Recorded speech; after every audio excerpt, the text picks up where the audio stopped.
At my father's funeral, my name wasn't mentioned. Not once. Not in the program. Not in the eulogy. Not even in the thank yous. My step-uncle closed with, "Victor is survived by his loving wife, her children, and his beautiful step-grandchildren." I was sitting in the second row. I stood up, laughed, and walked out. 3 days later, I owned their house. I hadn't seen my father in 6 years. That's not to say I didn't try, but after he married Lenore, the queen of synthetic compassion, he started acting like I was a seasonal visitor to his life. One minute, we were building a custom motorcycle in the garage. Next thing I knew, the garage was her yoga studio, and I wasn't allowed to interrupt the energy. He stopped calling. I moved to Portland and rebuilt old engines for a living. Made a name for myself in the vintage auto restoration scene, ran my own shop. I figured I'd make peace with the past. Someday, until that call came. "Hey, Cal, it's Aunt Ro. Your dad passed this morning." I didn't cry. I felt a familiar numbness crawl through my chest. I said thanks, hung up, and went to the garage. Worked through the night. Next morning, I packed a bag, left Duke, my German Shepherd, with a neighbor, and drove 11 hours back to Corbin Hill. The funeral was already arranged. The church was tiny and overdecorated. Pure Lenore, fake lilies, giant oil painting of Dad, printed programs with a smiling photo of him in a golf polo holding her poodle. My name wasn't anywhere, and here's the kicker. They sat me too, rows behind the family. Not next to Lenore, not next to my cousins. Not even with my childhood friend Harper, who snuck me a flask halfway through the service. No. I got the seat between an HVAC repairman I didn't recognize and a toddler who sneezed into my coat. That was their message. "You're not family," I could have yelled, could have made a scene. But I didn't. I laughed, loud, mid-eulogy. Heads turned.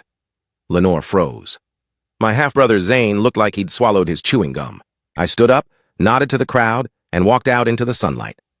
That night, Harper came over to the motel. "She's selling the lake house, Cal," she said. "Already has a buyer, a cash one." My jaw clenched. The lake house wasn't just property. It was legacy. The dock where I caught my first base. The shed where Dad taught me to sand down teak. Our name, Garrity, was carved into the porch railing.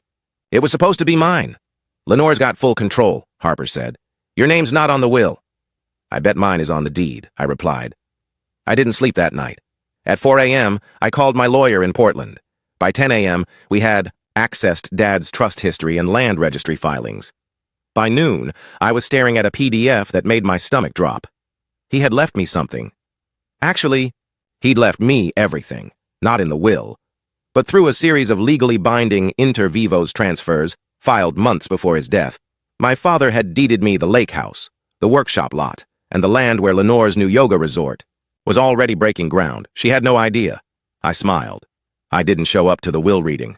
I sent Harper instead, with a manila envelope and instructions. Lenore, Zane, and the rest of their pastel-wearing, money-grubbing posse gathered at Old Man Krause's law office to hear how much Dad loved them.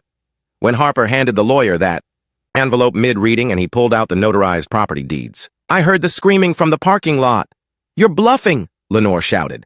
Harper, calm as a priest at a bar fight, opened her purse, pulled out a copy of the county record printouts, and placed them on the table. "Cal doesn't bluff," she said. I walked in 5 minutes later, leaned on the conference table, and said one sentence. "You mean the properties I already own?" Lenore's face cracked like plaster. She blinked. Once. Twice. Her manicured hand hovered in the air like she wanted to slap someone but couldn't decide who. "You're lying," she said finally. "Victor would never—" "Victor did," I interrupted. "He just didn't tell you." Zane pushed back from the table, mouth hanging open. "Bull! There's no way! Dad said you weren't even coming back for the funeral." I looked straight at him. "You're right. I wasn't." "But then your mother tried to erase me from my own father's legacy." Harold Krause, the family lawyer whose spine had apparently liquefied, cleared his throat nervously. "These documents appear authentic," he muttered. I wasn't aware of any living trust modifications." "Because you were too busy licking Lenore's heels," Harper said sweetly, leaning back in her chair. "Nice tie, by the way, matches your spinelessness." The room was still. "You're not taking the house," Lenore snapped. "That was my home. My yoga center opens next week. We already have influencers booked." "Cancel them," I said flatly. You bastard, she shrieked, lunging toward me like she was about to claw my eyes out. Zane caught her arm, but not before her acrylic nail flew off and landed in Harold's glass of lemon water. Fitting. You think this is over? She hissed. You think this little stunt wins? No, I said calmly. But you do have exactly 3 days to vacate the lake house. After that, I'll send a sheriff. Harper and I left to a symphony of screams and paper shuffling. Outside, she let out a breath. Jesus. That was better than Netflix. But I couldn't celebrate yet. Lenore wasn't just a manipulator. She was a planner, a plotter. The kind of woman who once faked a gluten allergy just to control a dinner party menu. I knew she wouldn't go quietly. The next day, I drove to the lake house. It was worse than I remembered. The dock was torn down, replaced with some hideous floating LED monstrosity. The old canoe shed was gone, bulldozed for a crystal chime meditation deck. My father's workbench, smashed into firewood, the vintage signs he'd collected from road trips across the country, sold to antique stores or turned into wall art for the spa bathroom. I stood in the middle of what used to be our living room. Now it smelled like lemon verbena and regret. Then I found it, tucked behind a stack of overpriced yoga mats and a tower of Lenore's self-published memoirs. Stretching beyond grief, a widow's guide to wellness. A box labeled VG. Private. Inside. A faded photo album, an envelope with my name on it, and a flash drive. The note said simply, "If you're reading this, it means Lenore finally pushed too far. I'm sorry, son. I let her manipulate me, but I never stopped watching. You were always my first choice. Keep what matters. Burn what doesn't." Dad. I plugged the flash drive into my laptop that night. It was a video. My father. Thinner. Older. But crystal clear. Calvin. If you're watching this, you've probably been blindsided. That woman you just argued with? Not the woman I married. Not anymore. Somewhere along the way, she started treating this family like a franchise. I was too tired to fight. He paused, looked off screen. But I planned. I put the lake house in your name. I moved the workshop lot into a holding company only you can access. I knew she'd try to cut you out, so I made sure she couldn't. Then came the bombshell. She also forged a signature on my medical proxy. I found out too late. That's why the last few months were a blur. She controlled my meds, my decisions. I couldn't even call you. I slammed my laptop shut. My hands were shaking. She hadn't just manipulated him emotionally, she'd physically taken control of his final months. The next morning, I went straight to Detective Warner. Small-town cop, balding, looked like he was always 5 minutes late to lunch. But he'd known Dad. Trusted him. I handed over the flash drive. "This is attempted medical fraud," he said, eyes wide. "You want to press charges?" I didn't even blink. Yes. The police cruiser pulled into Lenore's driveway at 7:38 a.m. Not that I was watching. Okay. I was.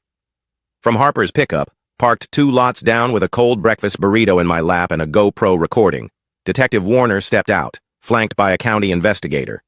Lenore answered the door in full yoga glam mode, flowy white linen pants, a namaste tank top, and no soul. Within seconds, the yelling started. "You can't do this! This is harassment! I was his wife!" They didn't arrest her. Yet. But they took her laptop, phone, and a suspicious-looking box of prescription bottles. Zane stood in the background like a confused deer, wearing nothing but flannel pants and betrayal. By noon, half the town knew. And Lenore? She did what narcissists do best, doubled down. That evening, she went live on Facebook. Yes, live, with a backdrop of candles, and what I swear was an auto-playing harp loop. She looked straight into the camera and said, "Some people are trying to tarnish a good man's legacy. They are lying about me. They're trying to steal what is rightfully mine, using doctored documents and manipulated video. But I will not be silenced." I watched it with Harper and nearly choked on my coffee. "She's doing a sympathy tour," I muttered. "No," Harper corrected. "She's running a grift." And she was. Over the next 48 hours, Lenore launched a GoFundMe titled, "Help a Widow Reclaim Her Life." It raised $27,000. I couldn't believe it. People were buying it. Her followers, mostly suburban moms and failed pyramid scheme ambassadors, flooded the page with comments. "Stay strong, Queen. Don't let the haters win." One woman even offered to host a wellness retreat in Wisconsin, just to clear your aura. I wanted to scream. but I had better ideas. First, I sent the police reports and legal documents to Lenore's top donors, privately, of course.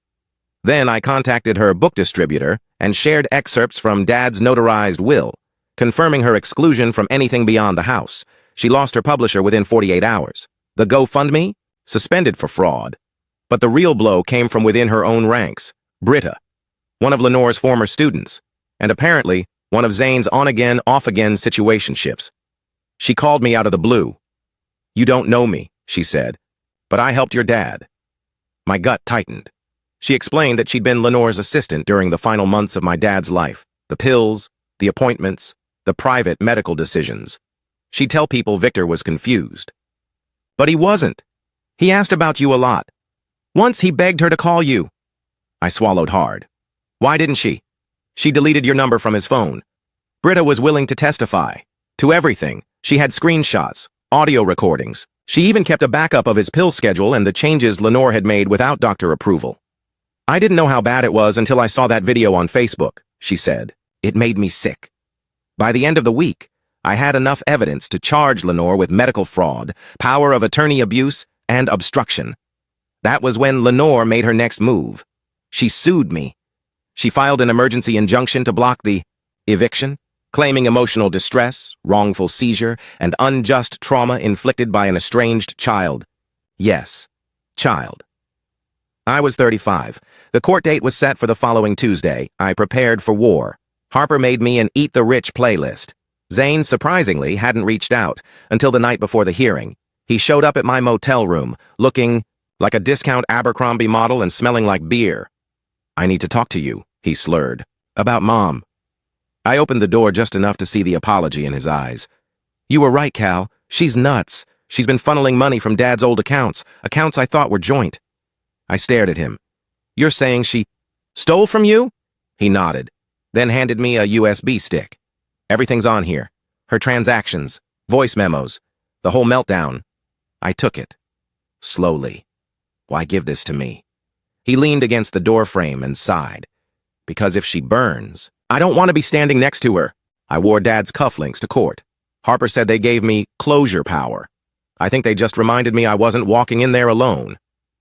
The courthouse was packed. Small-town drama draws big attention, especially when it's rich, nasty, and involves criminal fraud, inheritance battles, and yoga scams. Lenore arrived fashionably late in full villain mode. Black veil, crocodile handbag, and a custom designer coat with the word widow embroidered in silver thread across the back. Nearly laughed until I saw her lawyer, Ronan Blair, corporate litigation shark from Chicago. Slick hair, $5,000 suit. Eyes like a hawk on Adderall. She brought out the big guns. We were seated across from each other at identical wooden tables. Zane sat with her, not beside her, behind. Slumped, fidgeting, silent. He wouldn't look at me. Judge Rowley entered the room like he was sick of everyone's nonsense, and we hadn't even spoken yet. "Let's get this circus over with," he grumbled, thumbing through the case file. Ronan rose. "Your Honor, my client has been the victim of a cruel and calculated campaign of defamation, property theft, and reputational sabotage orchestrated by her late husband's estranged son." I bit my tongue. "For over a decade," he continued, "Mrs. Garrity managed her husband's care, their household, and supported his business, while Mr. Calvin Garrity gallivanted across the country restoring antique vehicles and ignoring family responsibilities." He turned to gesture at me. "Now he returns, with questionable documents, wild accusations, and a vendetta. I stood when my turn came. Your Honor, my father transferred the lake house to me in full, legally, and without coercion. The deeds were filed months before his passing. My stepmother," I paused, "altered his medical treatments without consent, suppressed contact, staged a public relations campaign to gain sympathy and profit from her status. This isn't a vendetta. It's a reckoning." Judge Rowley looked at both of us like we were roaches under a microscope. Then he said, "Proceed." Ronan called Lenore to the stand first. Her voice trembled on cue. Tears fell on command. She called me Calvin, like it was poison in her mouth. "He abandoned us," she whimpered. "Victor was heartbroken. I just wanted to protect what we built together." I noticed she kept using "we built," like she hadn't married in after the foundation was already poured. Then came the turning point. My attorney, Lisa Cho, sharper than Ronan and twice as fast, approached with the flash drive, the video of Dad. The courtroom fell silent as my father's image filled the screen. "If Lenore contests the trust," he said calmly, "she's doing so against my explicit instructions. She misused her power. She isolated me from my son. This message is my final word." The moment the video ended, the silence cracked. Ronan scrambled. "We contest the authenticity." Lisa dropped a certified forensic verification report onto the table like a bomb. "The video, date stamps, IP metadata, and voice analysis are confirmed. The footage is genuine. The testimony admissible." Then we called Britta. She brought receipts, literal receipts, pill schedules, altered dosages, voicemails of Lenore asking doctors to double the sedation because he gets too talkative. The courtroom gasped. Even Ronan looked rattled. Then came the twist. Zane stood up, walked to the bench. "I'd like to switch sides," he said. Lenore stared at him, jaw slack. "Excuse me?" the judge asked.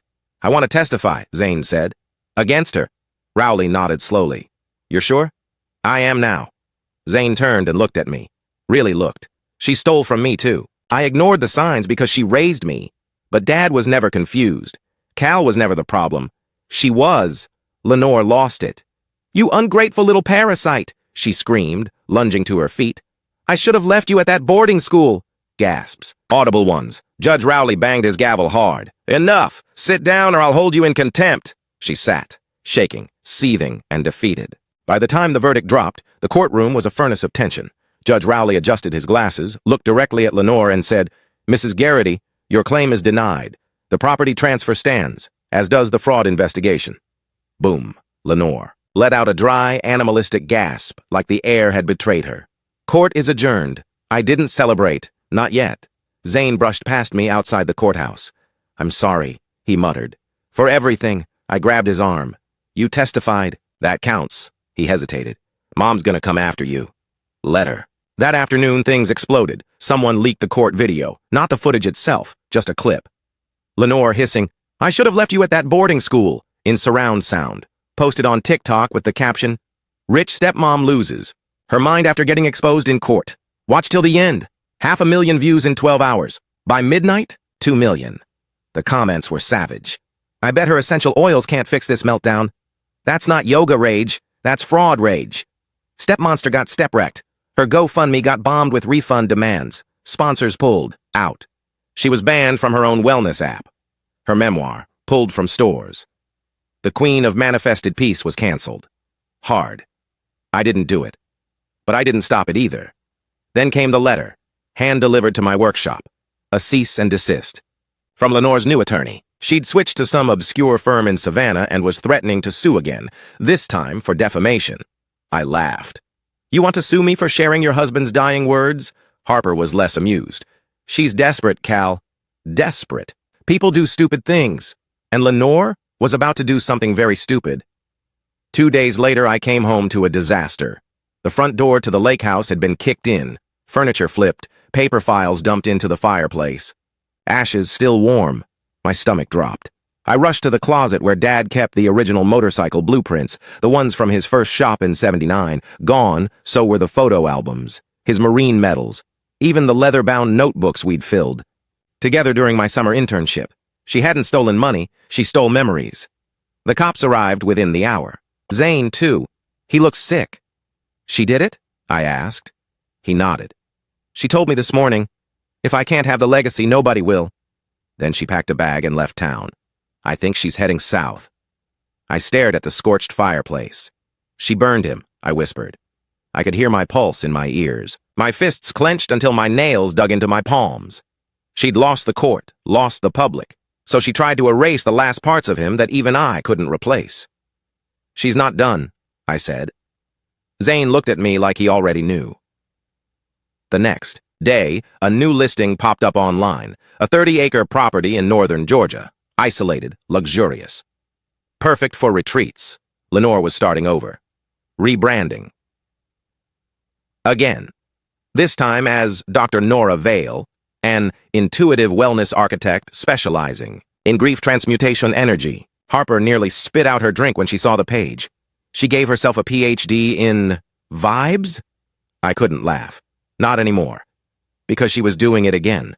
building a lie, rewriting the past, luring people into her delusional empire of incense and manipulation. But this time, I wasn't going to play defense. This time, I'd hit first. I didn't want revenge. I wanted erasure, not of memories, but of lies, of Dr. Nora Vale, of the fake widowhood, the lavender-scented manipulation, and that disgusting smile she wore every time someone believed her. So I built a plan. Fast.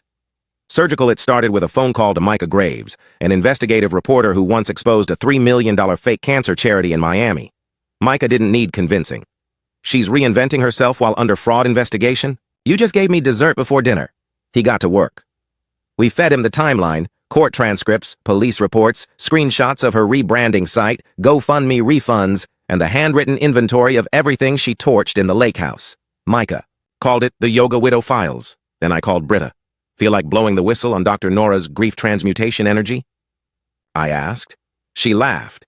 Hell yes.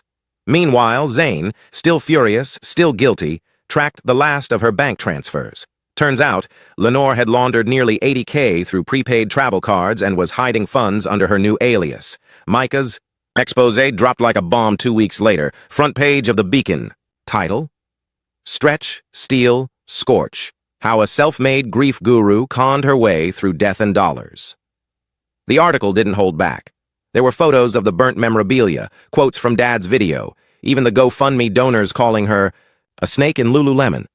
The fallout was instant. Lenore, or Dr. Vale, was booted from her Georgia compound by county officials investigating financial fraud and false credentials. Her spa certification? Faked. Her grief counseling license? Non-existent. Her PhD? Printed from a novelty site in Belize. She was arrested in a Whole Foods parking lot trying to use a canceled Amex for organic wine and a $92 cheese board. When the cops cuffed her, she shouted, "You can't arrest a healer! This is a hate crime! Against energy!" National media picked it up by nightfall. Twitter exploded. Reddit caught fire. Lenore became a meme, a viral symbol of spiritual scam culture, dubbed the Yogaloon by a late-night host. Zane and I watched the coverage over beers, numb and buzzing. "She's gonna go down in history for all the wrong reasons," he said. "Good," I replied. But even then, I felt the ache. Because there were things she'd stolen that even justice couldn't return. Dad's handwriting, the smell of sawdust and oil from our workshop, that first canoe ride across the lake. Gone.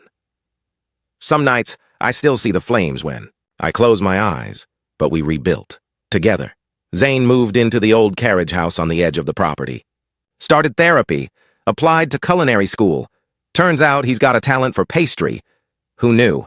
Harper and I launched a non-profit for grief victims of fraud and manipulation. We called it Ashes and Oak after what Lenore burned and what we grew from it.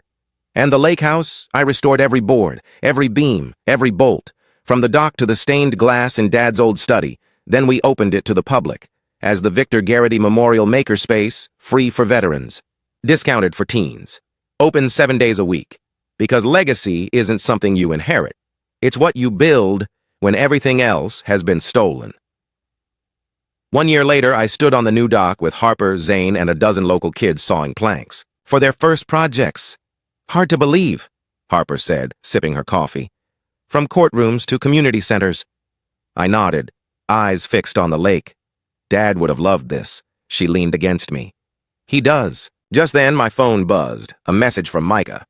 She's been sentenced, 2 years federal, probation after, ordered to pay restitution. Beneath it, he'd attached a photo. Lenore, orange jumpsuit.